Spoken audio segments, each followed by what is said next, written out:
Subscribe कीजिए मेरे गुल किचन चैनल को, साथ दिए गए बेल बटन को क्लिक कीजिए वीडियो देखने के लिए सबसे पहले।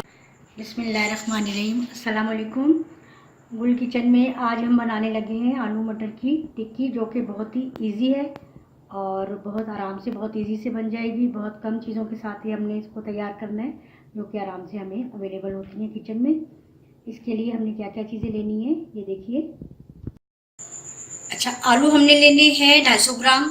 इनको हमने अच्छा सा धोकर बॉईल कर लेना है और मैश कर लेना है। मटर 200 ग्राम लिए हैं, इसको भी छीलकर धोकर बॉईल करके मैश कर लिया है। हरा धनिया बारीक कटा हुआ, एक दो हरी मिर्चें बारीक काट लेनी है।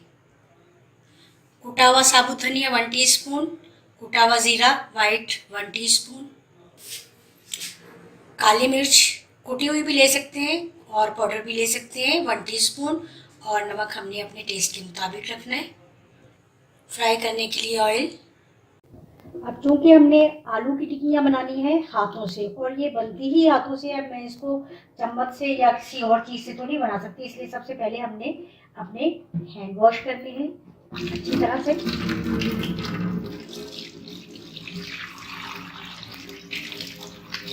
कोई भी चीज़ जब हम हाथों से बनाने लगते हैं तो सबसे पहले हम हाथ ही धोते हैं, क्योंकि हाथों का साफ सुथरा होना बहुत ज़रूरी है। अब मेरे हाथ बिल्कुल साफ है, और अब देखिए मैंने हाथ अच्छी तरह से धो लिए, और अब मैंने इन सब चीज़ों को मिक्स करना है। आलू में ये मटर भी मिक्स करने हैं, और इनको मैंने हाथों से ही अच्छी तरह से मिलाना है। साबुत धनिया कुटा हुआ, ये काली मिर्च, नमक हमने अपने टेस्ट के मुताबिक ही रखना है, कुटा हुआ जीरा, और ये हरा धनिया, हरी मिर्च। हरी मिर्च आप ज़्यादा भी ले सकते हैं अगर आप लाइक करते हैं ज़्यादा तीखा, लेकिन क्योंकि इसमें मैंने काली मिर्चें भी ऐड की हैं, इसलिए हरी मिर्च मैंने इसमें एक ही ऐड की है बारीक काट के। इसको अच्छी तरह से मिक्स करना है।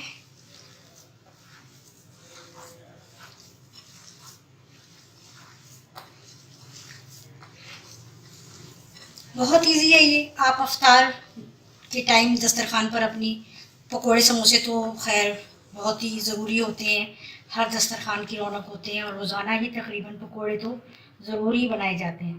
तो अगर आप ये भी बना लें तो एक नई चीज़ दस्तरखान पे आ जाएगी अफ्तार के, और है भी बहुत इजी, जल्दी से बनने वाली।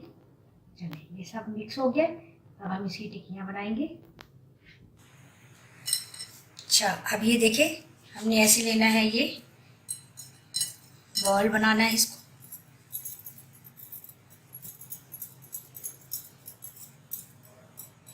ये इस तरह से बन गया। इसको इस तरह बस हाथ से दबाकर थोड़ा सा प्रेस करके, और ये थोड़ी सी शेप इसकी ताकि और अच्छी हो जाए। ये देखिए, बस इसी तरह से हमने ये सारी बनानी है।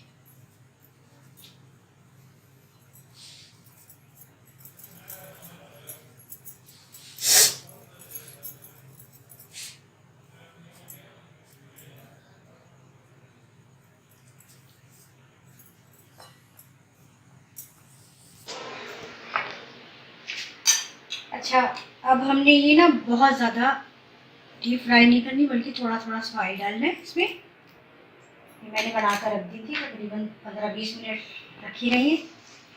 अब हमने इसको फ्राई करना है। बिस्मिल्लाह।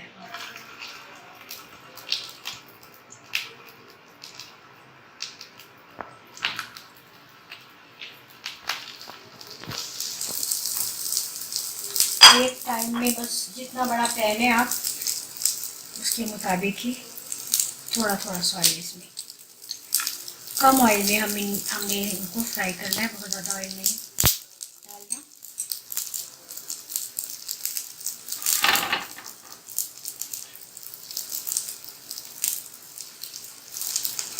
बस ये एक साइड से हो जाएंगी तो फिर मैं इनको पलट दूंगी, और फिर ये दूसरी साइड से भी फ्राई हो जाएंगी। चला भी जाता है। ये देखिए, अब हम देखते हैं कि ये एक साइड से हो गई। जी जी, एक साइड से ये वाली तो हो गई तकरीबन। ये देखिए अच्छा सा कलर आ गया इसका।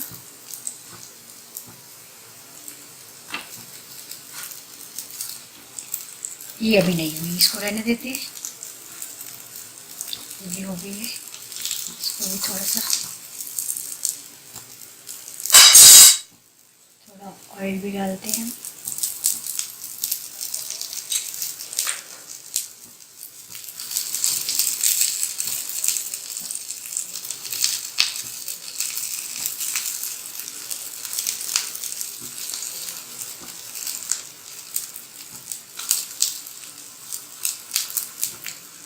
ये हमने थोड़े से धीमी धीमी आंच पर ही हमने इनको फ्राई करना है, बहुत ज़्यादा तेज़ आंच पर नहीं, क्योंकि एकदम से फिर ये सारी ऊपर से तो ये लगेंगी कि हो गई है, लेकिन अंदर से थोड़ा सा नहीं सही रहेगा।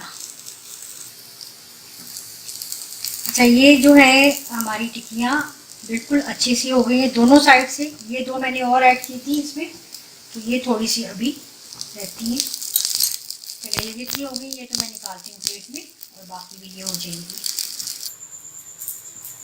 अच्छा, ये देखिए जी, हमारी आलू मटर की टिक्कियाँ जो बहुत अच्छी से तैयार हो गई हैं। इसके साथ ग्रीन चटनी, हरे धनिया, पुदीना और हरी मिर्च की, बहुत मज़े की लगती है। अच्छा, ये आप सहरी के टाइम भी पराठों के साथ आराम से सर्व कर सकते हैं, और बहुत मज़े की सहरी होगी पराठे के साथ जब ये होंगी तो आप ये ज़रूर बनाइएगा और मुझे ज़रूर फीडबैक दीजिएगा। और मेरे चैनल को अगर अभी तक सब्सक्राइब नहीं किया तो ज़रूर कर लें, और सब अपनों के साथ हर रेसिपी शेयर किया करें और लाइक कीजिए। इंशाल्लाह नई रेसिपी के साथ फिर मिलूँगी। अल्लाह हाफिज़।